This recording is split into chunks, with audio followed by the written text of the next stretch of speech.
पड़ी अगर अखिलेश जी माफ़ी नहीं मांगते तो हम लोग इसके खिलाफ एक बड़ा प्रदर्शन सीता नेता जब बहन जी पर कभी कोई टिप्पणी नहीं करता, बहन जी हमारी माननीय और जब तक वो जीवित हैं तब तक वो माननीय रहेंगी। और उसके बाद वो हमारी चुनाव आ रहे पंचायत चुनाव की हम लोग बहुत अच्छे से तैयारी कर रहे हैं और आप देखिएगा कि 79 सीटें जिला पंचायत की सीतापुर में हैं।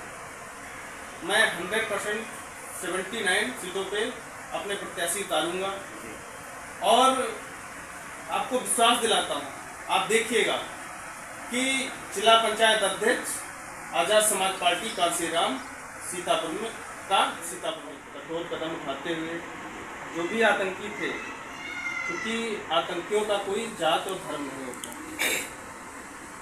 तो किसी भी जात और किसी भी धर्म के हो उनके खिलाफ कठोर कार्रवाई करें। पूरा देश उनके साथ है और क्योंकि इस तरीके की घटनाएं कतई भारतवासी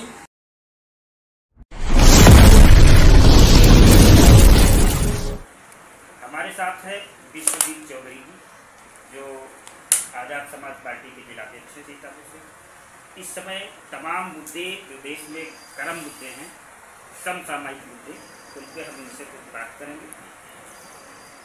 विश्वजीत जी, आपका बहुत बहुत स्वागत है।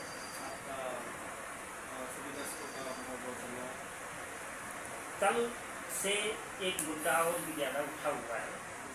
देखा गया कि अखिलेश यादव ने अपनी होर्डिंग में अम्बेडकर बाबा के फोटो के साथ छेड़छाड़ की, जिसको लेकर मायावती ने कहा है कि हम अगर जरूरत हुई तो सड़क पर उतर करके इसका विरोध प्रदर्शन करेंगे। आपकी पार्टी क्या सोचती है?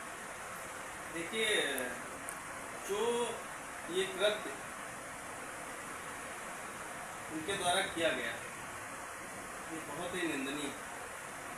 आप बाबा साहब जो पूरे विश्व में पूजे जाते हैं, सबसे महानतम व्यक्ति हुए, आप उनके साथ अपनी फोटो लगा रहे हैं, आप उनकी बराबरी कर रहे हैं, ये उचित नहीं है और इसको कोई भी बर्दाश्त नहीं करेगा। हम लोग अगर ज़रूरत पड़ी अगर अखिलेश जी माफ़ी नहीं मांगते तो हम लोग इसके खिलाफ एक बड़ा प्रदर्शन सीतापुर में करेंगे। कल से एक और चीज चर्चा में है। अभी आपने देखा होगा कि जो आनंद जी हैं बहुजन समाज पार्टी के, मायावती ने कुछ दिनों पहले उनको बाहर का रास्ता दिखा दिया, पार्टी के सारे पदों से मुक्त कर दिया। अब जो उनका ताज़ा स्टेटमेंट आया है और उन्होंने आनंद को बड़ी जिम्मेदारी देने का संकेत दिया और आने वाला जो 2027 का चुनाव है इसमें उनको एक बड़ी भूमिका बहुजन समाज पार्टी की ओर से, मायावती की ओर से मिल सकती है। ऐसे में आप क्या मानते हैं कि आजाद समाज पार्टी के लिए आनंद का आना कुछ प्रभाव डालेगा? देखिए, पहली बात, आकाश आनंद और बहुजन समाज पार्टी उस पर हम लोग कोई टिप्पणी नहीं करते, क्योंकि हमारा नेता जब बहन जी पर कभी कोई टिप्पणी नहीं करता, बहन जी हमारी माननीय और जब तक वो जीवित हैं तब तक वो माननीय रहेंगी और उसके बाद वो हमारी महापुरुष, जो उन्होंने समाज में बहुत से काम किए अच्छे, हम लोग सदैव उनकी सराहना करते हैं। और आकाश आनंद जी युवा हैं, जिस तरीके से हमारा नेता एडवोकेट चंद्रशेखर आज़ाद जी लगातार समाज में लोगों को न्याय दिलाने का काम कर रहे हैं, संसद से लगाकर रोड तक लोगों की लड़ाइयाँ लड़ रहे हैं। मैं उनसे भी अपेक्षा करूँगा कि वो भी रोडों पे आए, निकल कर बहुजन समाज की सेवा करें। आज सबसे ज़्यादा अगर बुरे दौर में कोई गुजर रहा है तो बहुजन समाज, मैं चाहूँगा वो भी कंधा से कंधा मिलाकर हम लोगों का, युवाओं का साथ दें। दलित राजनीति की बात करें तो देश में कई ऐसे चेहरे हैं जो खुद को सबसे बड़ा दलित चेहरा बताने की होड़ में लगे रहते हैं। उनमें से कुछ महाराष्ट्र के भी हो सकते हैं, कर्नाटक के हैं, आपके खड़गे जी भी, मायावती जी भी है और आपके चंद्रशेखर जी। आप क्या मानते हैं कौन इनमें दलितों का सबसे बड़ा चेहरा है?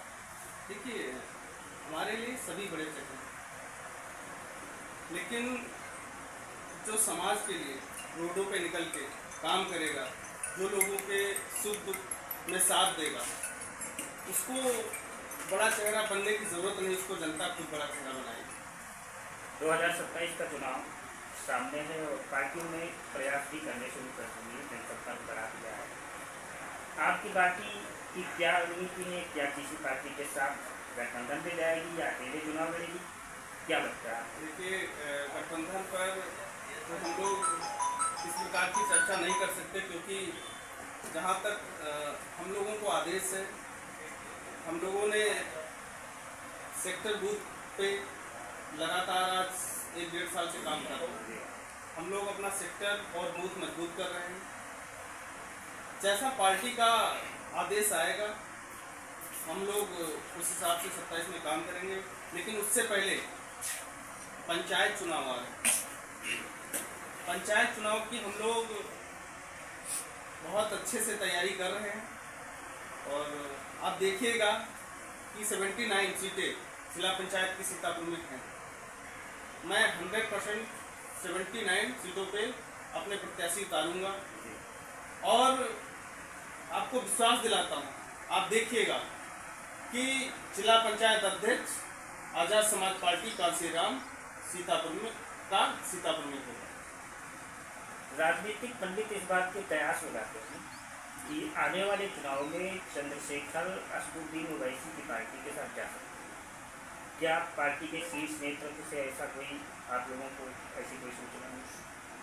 देखिए, हम लोगों का जो प्रयास है, हम लोग जनता के साथ गठबंधन कर रहे हैं। जी, अभी हमारे नेता और हम लोगों का मानना है कि हम लोग जनता के साथ गठबंधन करेंगे और पार्टी से गठबंधन की बात है, किसी भी पार्टी से, वो शीर्ष नेतृत्व और राष्ट्रीय कोर कमेटी हमारा जो है उस पर निर्णय लेगी। इस पर हम लोग अभी कुछ विचार नहीं कर सकते। अभी एक मुद्दा देश में और ज़्यादा छाया हुआ है। पहलगाम में आपने सुना होगा बड़ा बर्बर आतंकी हमला हुआ, 27-28 लोगों की जाने गई। और इस मामले में आप सरकार को अपनी ओर से, अपनी पार्टी की ओर से कोई संदेश देना चाहेंगे? बिल्कुल, देखिए, पहलगाम में जो घटना हुई बहुत ही निंदनीय, लेकिन